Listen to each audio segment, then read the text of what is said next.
Hello and welcome to India Reads. My name is Pradeep and we're reading the story of my experiments with truth by Mahatma Gandhi. We are in the section where Gandhi is in Champaran and a case has been filed on behalf of the indigo farmers. We are in section 15. Let's start. Case withdrawn. The trial began.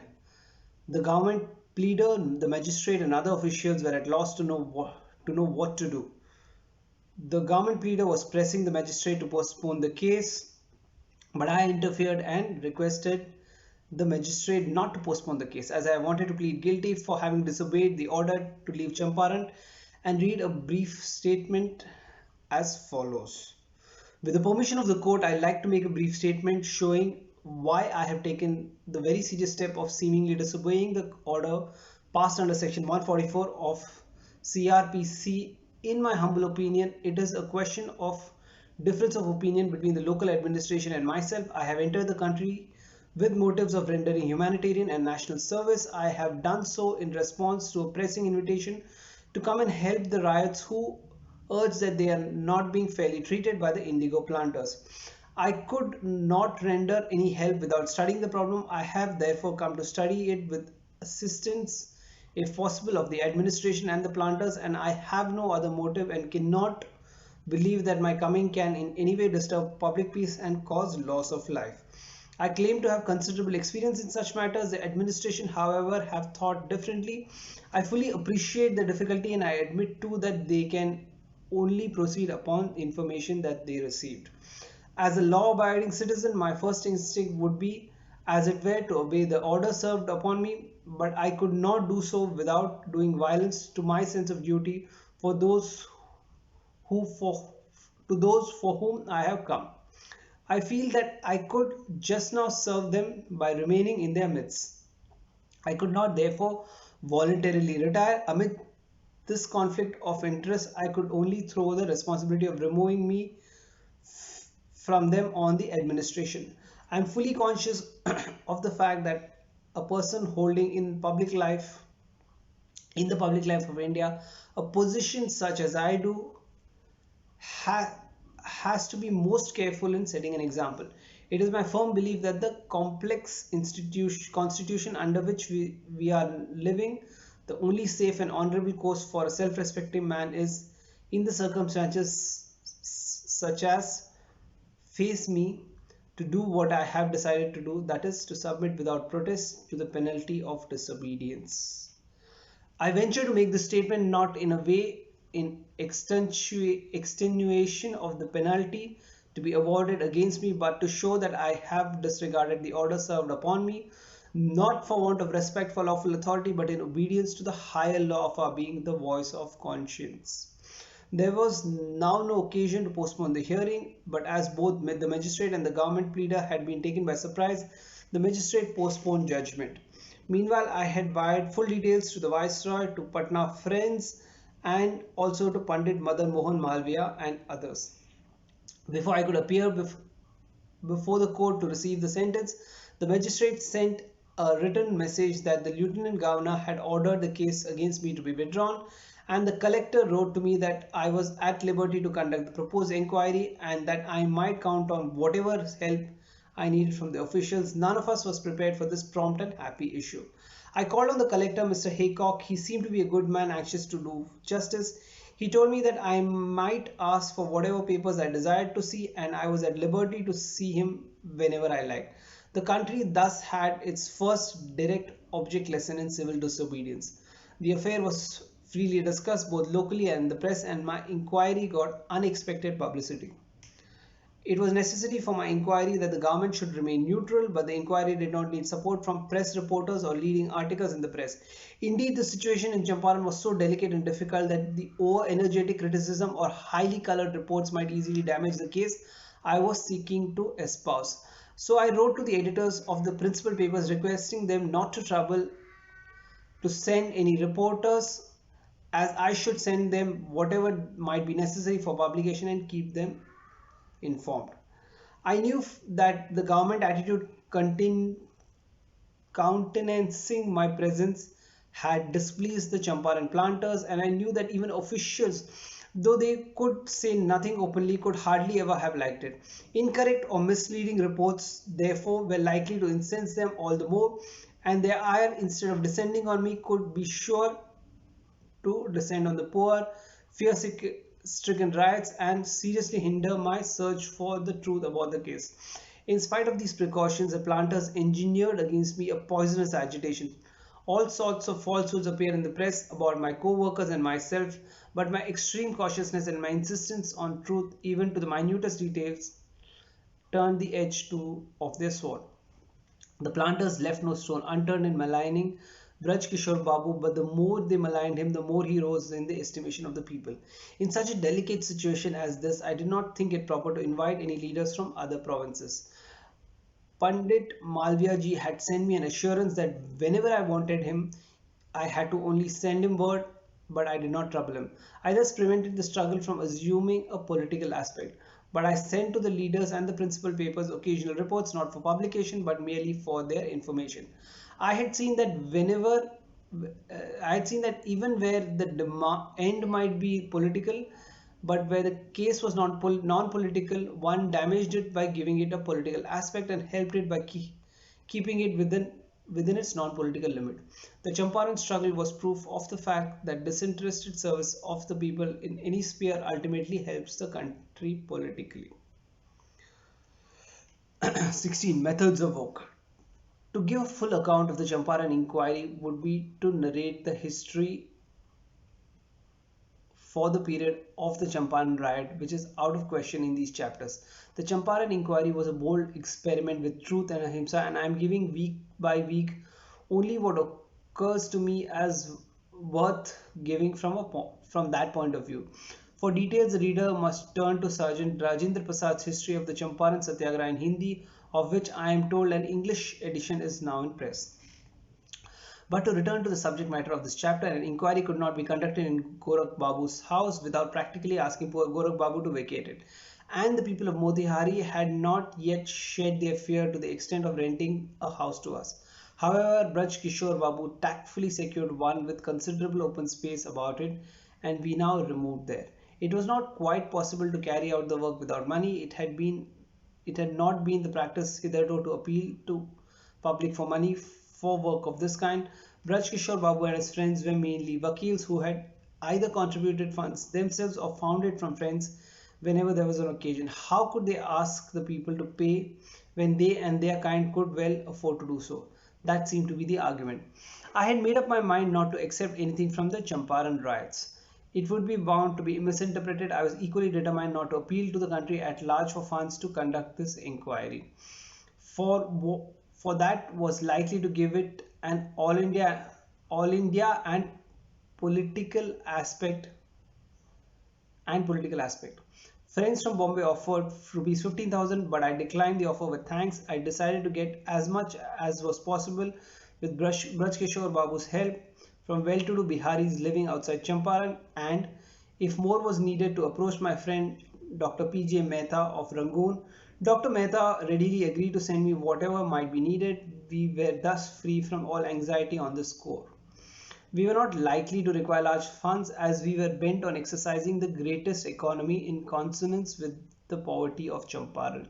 Indeed, it was found in the end that we did not need any large amount. I have an impression that we expended in all not more than 3,000 rupees, and as far as I remember, we saved a few hundred rupees from what we had collected. The curious way of living of my companions in the early days was a constant theme of raillery at their expense.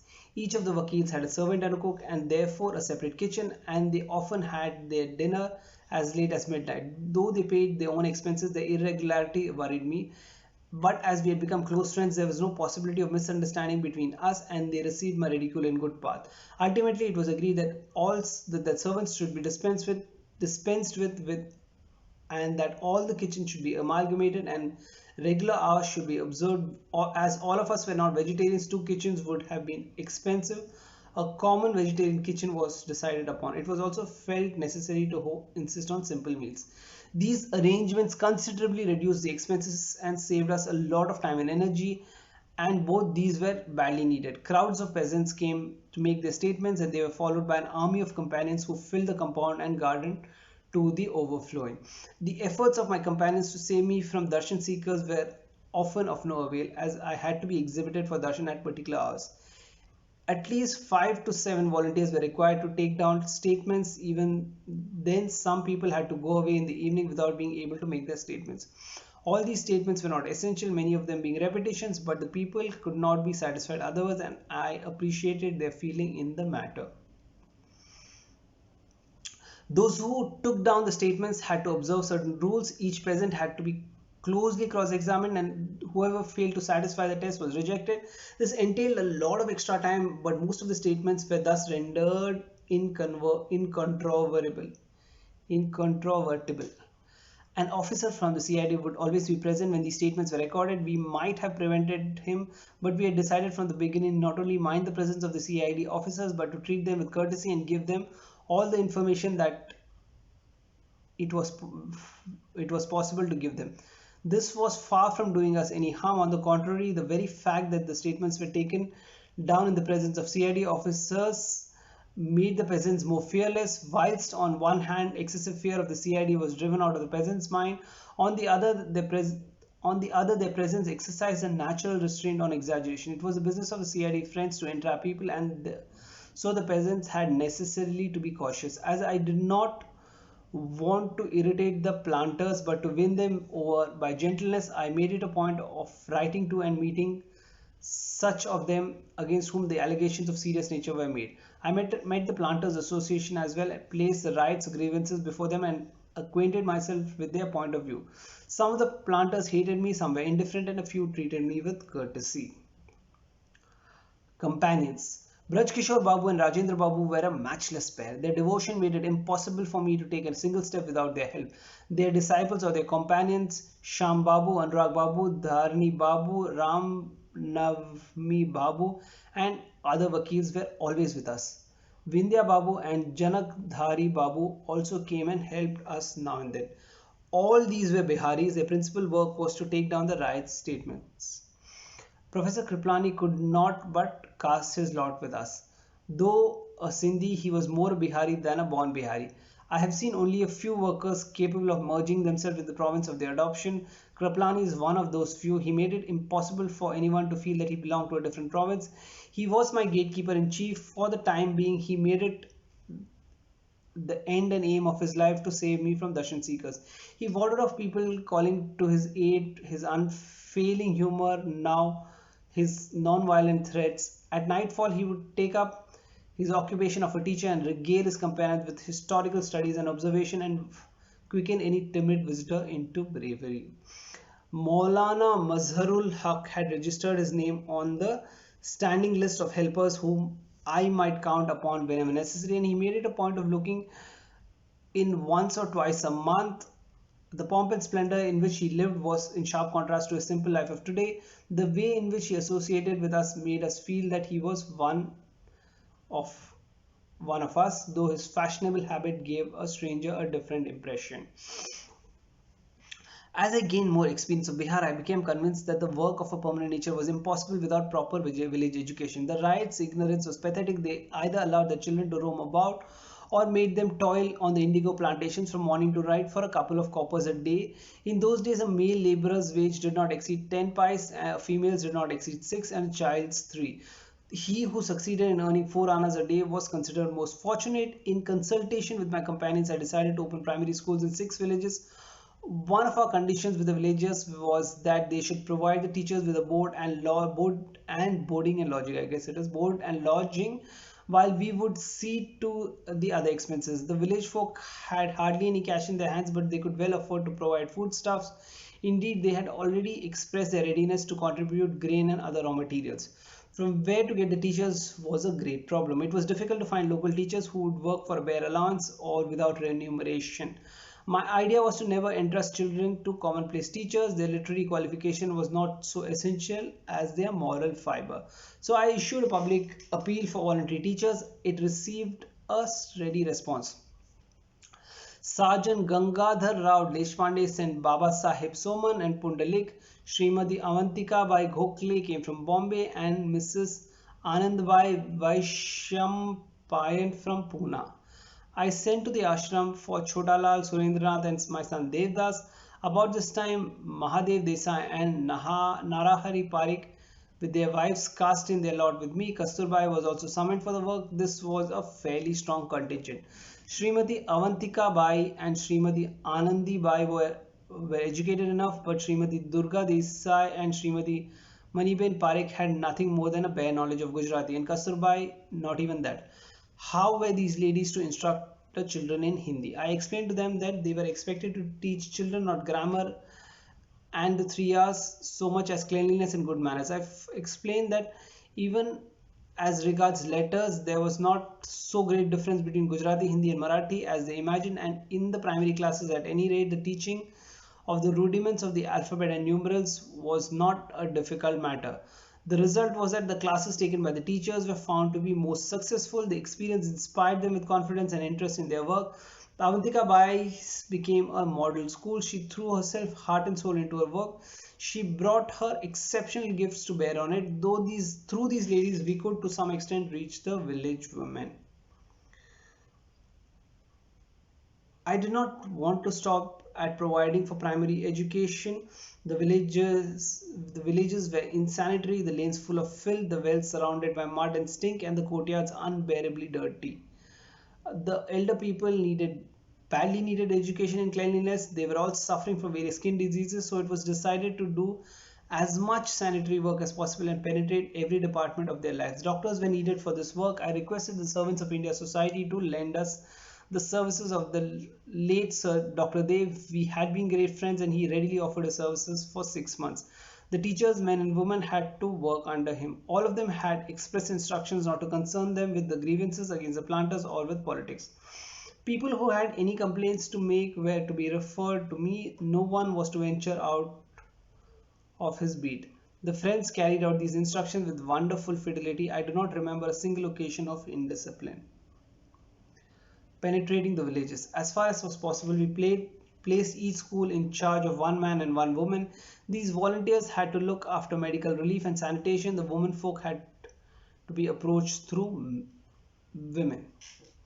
Medical relief was a very simple affair. Castor oil, quinine, and sulfur ointment were the only drugs provided by the volunteers. If a patient showed a fur tongue or complained of constipation, castor oil was administered. In case of fever, quinine was given after an opening dose of castor oil, and the sulfur ointment was applied in case of boils and itch after thoroughly washing the affected part. No patient was permitted to take home any medicine.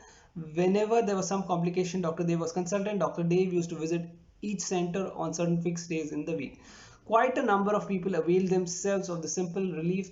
This plan of work will not seem strange when it is remembered that the prevailing ailments were few and amenable to simple treatment, by no means requiring expert help. As for the people, the arrangement answered excellently. Sanitation was a difficult affair. People were not prepared to do anything themselves. Even the field laborers were not ready to do their own scavenging. But Dr. Dev was not a man easy to lose heart. He and the volunteers concentrated their energies on making a village ideally clean. They swept the roads and the courtyards, cleaned out the wells, filled up the pools nearby, and lovingly persuaded the villagers to raise volunteers amongst themselves. In some villages, they shamed people into taking up the work, and in others, people were so enthusiastic that they even prepared roads to enable my car to go from place to place. These sweet experiences were not unmixed with bitter ones of people's apathy. I remember some villagers frankly expressing their dislike for this work. It may not be out of place here to narrate the experience that I have described before now at many meetings. Bhiti Harwa was a small village in which was one of our schools. I happened to visit a smaller village in its vicinity and found some of the women dressed very dirtily. So I told my wife to ask them why they did not wash their clothes. She spoke to them. One of the women took her into the hut and said, "Look now, there is no box or cupboard here containing other clothes. The sari I am wearing is the only one I have. How am I to wash it? Tell Mahatma Ji to get me another sari, and then I shall promise to bathe and put on clean clothes every day." The cottage was not an exception, but a type to be found in many Indian villages. In countless cottages in India, people live without any furniture and without change of clothes, merely a rag to cover their shame. One more experience I will note: in Champaran, there is no lack of bamboo and grass. The school hut they had put up at Bhiti Havra was made of these materials. Someone, possibly some of the neighboring planters' men, set fire to it one night. It was not thought advisable to bring another hut of bamboo and grass. The school was in charge of Suman and Kasturbai. Suman decided to build a pakka house, and thanks to his infectious labor, many cooperated with him, and a brick house was soon made ready. There was no fear now of this building being burnt down. Thus, the volunteers, with their schools, sanitation work, and medical relief, gained the confidence and respect of the village folk and were able to bring good influence to bear upon them. But I must confess with regret that my hope of putting this constructive work on a permanent footing was not fulfilled. The volunteers had come for temporary periods. I could not secure any more from outside, and permanent and honorary workers from Bihar were not available. As soon as my work in Champaran was finished, work outside, which had been preparing in the meantime, drew me away. The few months in Champaran, however, took such deep root that its influence in one form or other is to be observed there even today. Where a governor is good. Whilst on one hand social service work of the kind I have described in the foregoing chapters was being carried out, on another the work of recording the statements of the rights grievances was progressing apace. Thousands of such statements were being taken, they could not but have their effect. The ever-growing number of riots coming to make their statements increased the planters' wrath, and they moved heaven and earth to counteract my inquiry. One day I received a letter from the Bihar government to the following effect: your inquiry has been sufficiently prolonged. Should you not bring it to an end and leave Bihar? The letter was couched in polite language, but its meaning was obvious. I wrote in reply that the inquiry was bound to be prolonged, and unless and until it resulted in bringing relief to the people, I had no intention of leaving Bihar. I pointed out that it was open to the government to terminate my inquiry by accepting the riots grievances as genuine and redressing them, or by recognizing that the riots had made out a prima facie case for an official inquiry which should be immediately instituted. Sir Edward Gate, the Lieutenant Governor, asked me to see him, expressed his willingness to appoint an inquiry, and invited me to be a member of the committee. I ascertained the names of the other members, and after consultation with my co-workers agreed to serve on the committee, on the condition that I should be free to confer with my co-workers during the progress of the inquiry, that the government should recognize that by being a member of the committee, I did not cease to become the rights advocate, and that in case the result of the inquiry failed to give me satisfaction, I should be free to guide and advise the rights as to what line of action they should take. Sir Edward Gate accepted the condition as just and proper and announced the inquiry.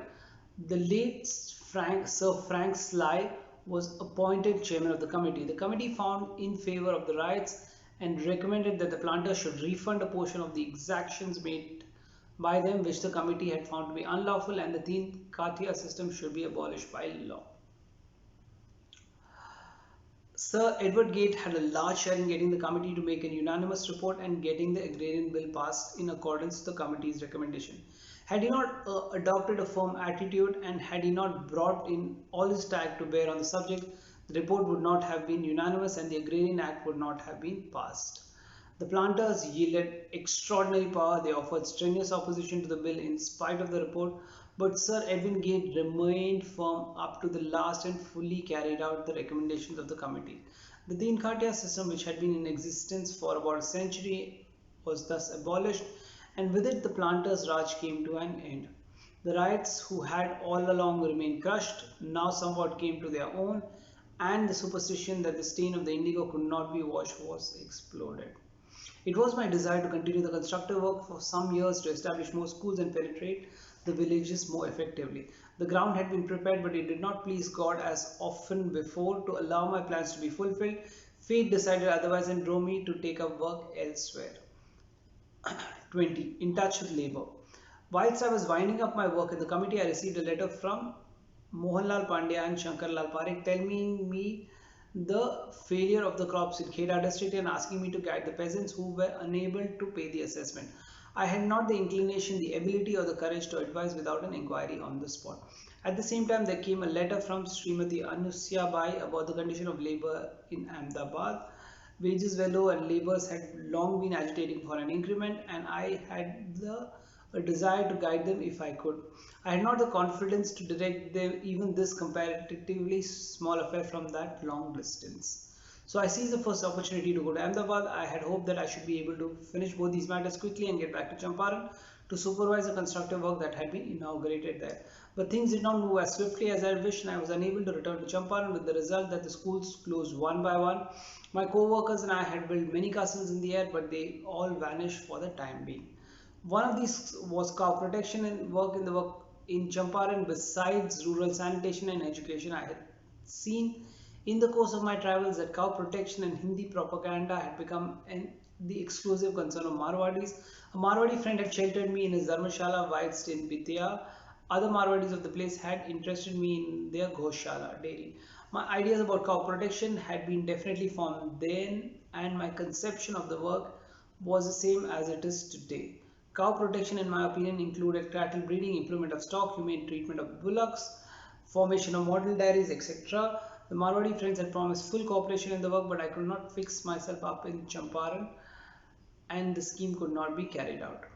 The Goshala in Vidya is still there, but it has not become a model dairy. The Champaran bullock is still made to work beyond his capacity, and the so-called Hindu still cruelly belabors the poor animal and disgraces his religion.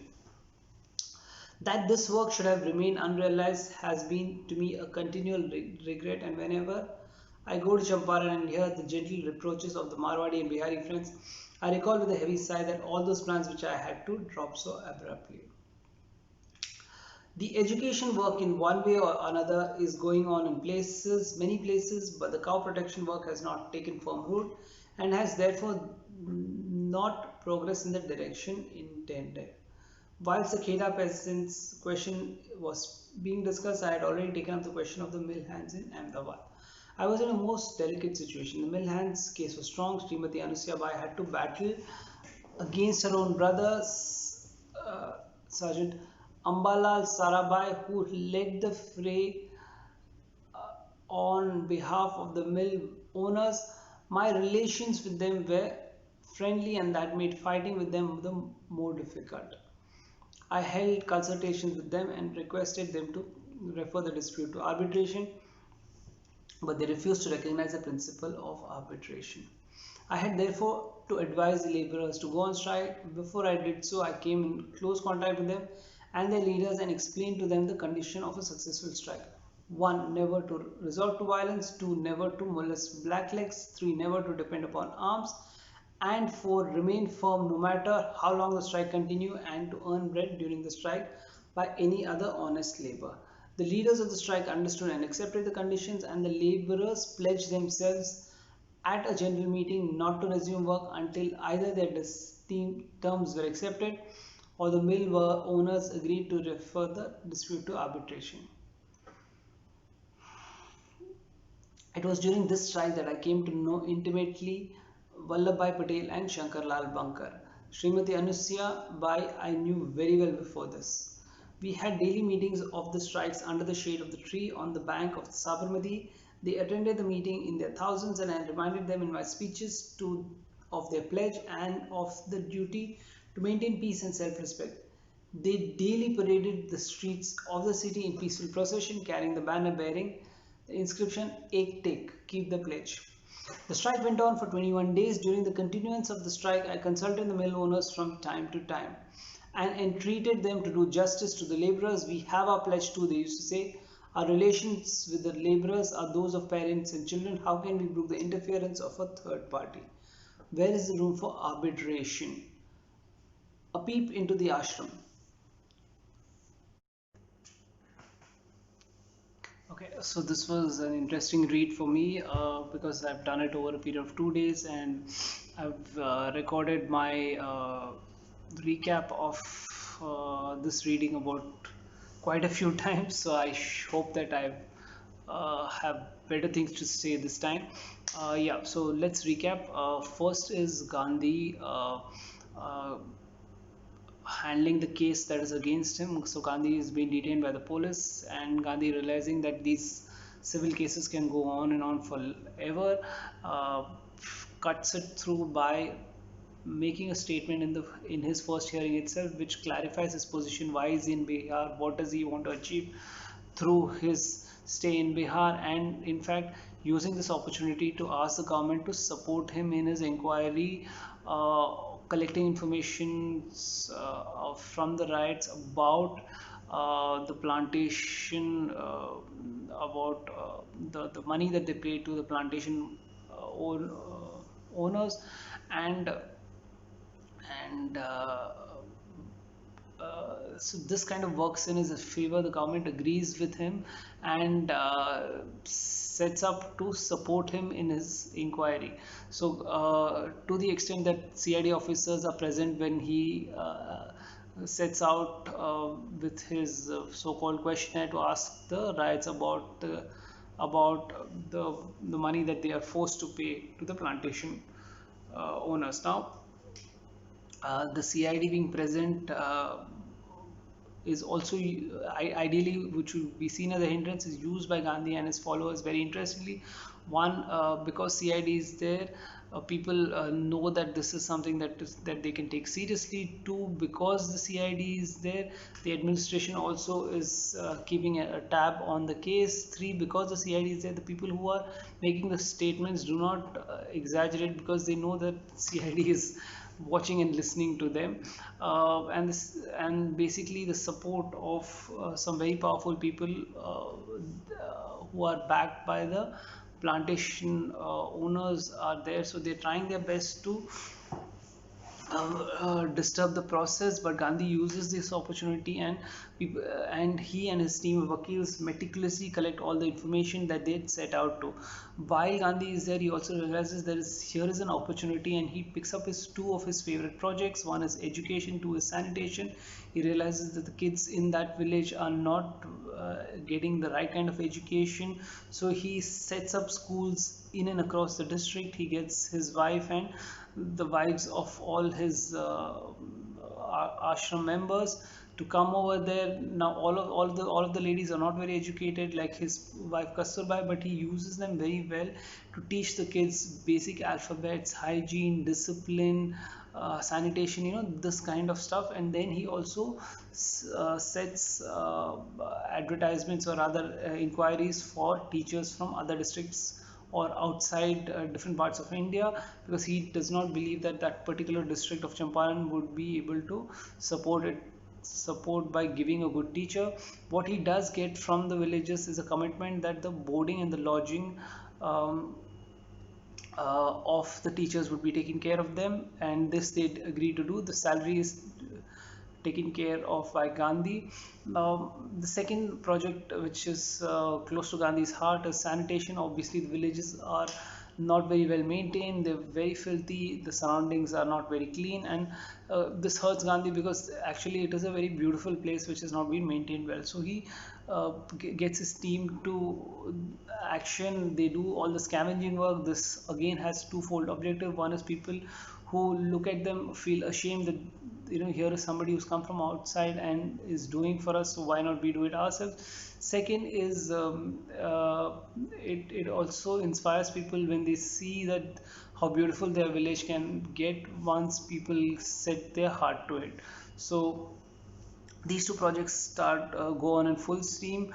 Meanwhile, the government of Bihar is getting a lot of pressure from the plantation owners, and they start asking Gandhi tough questions on when he plans to finish the project and leave. Gandhi says that he would be glad to leave Bihar after completing his project, but this is going to be, the inquiry is going to take a lot of time because there are a lot of people, and he suggests two things. One is that the government accept the real cause of the riots and clear it, or prima facie feel that the inquiry of the rights is important and sets up an official committee to do it. The government is is taken by the second suggestion, and they set up a committee, and Gandhi is asked to join the committee. Gandhi looks at the other committee members and feels that this is something that is worth his time, and agrees to become a committee on three or four conditions. One of them is that um, because he's a part of the committee, it will not affect his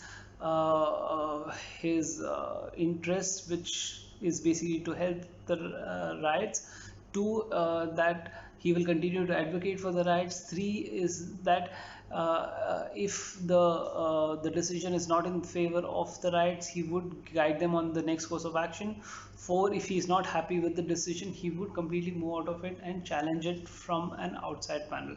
The committee agrees to all the conditions of Gandhi, and therefore Gandhi kind of gets into the committee. And because of the committee, the decisions are taken very fast. The committee investigates well and puts his proposal that the for agrarian reforms and the Teen Sukhiya, I guess it's called, where one third of the income is taken. That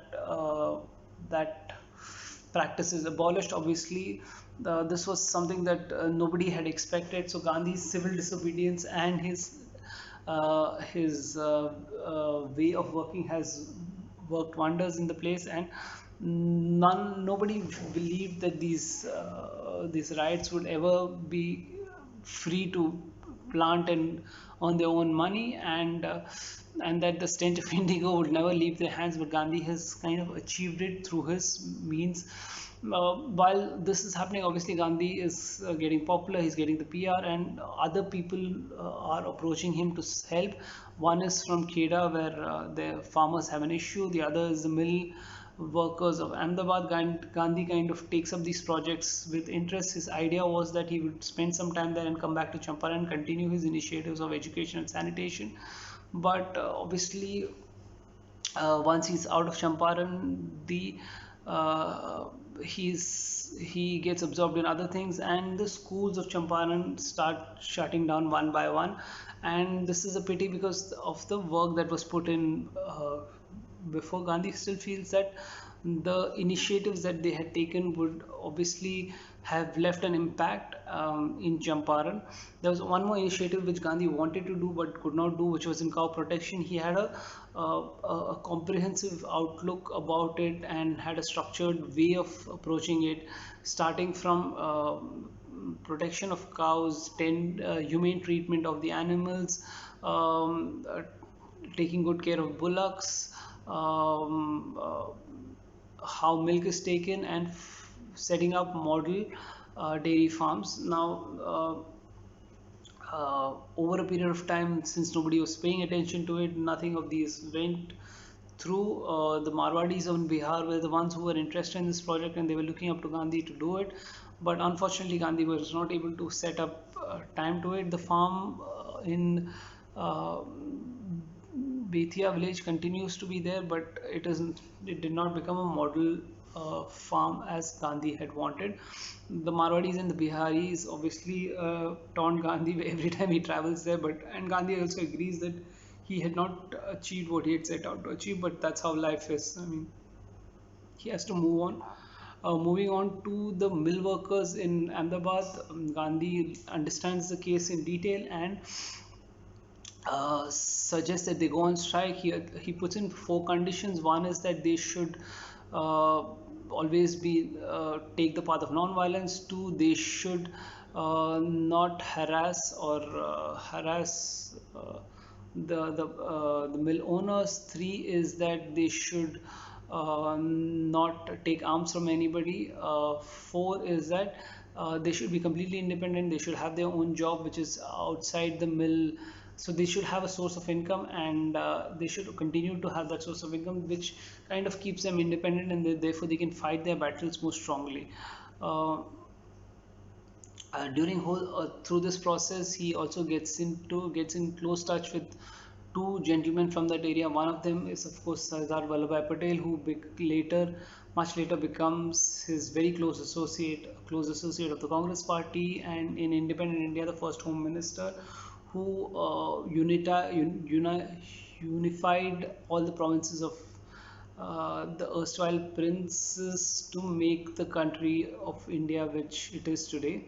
Um, yeah, so that kind of wraps up all the some of the major highlights of this reading. I hope that you are enjoying listening, and we're almost come to the last part of the book. There are about 3 or 4 episodes, I guess, and do drop in your comments and suggestions if any, and let me know if you've enjoyed reading about Mahatma Gandhi, if there's any other book that you would recommend. Till we meet again, goodbye and take care.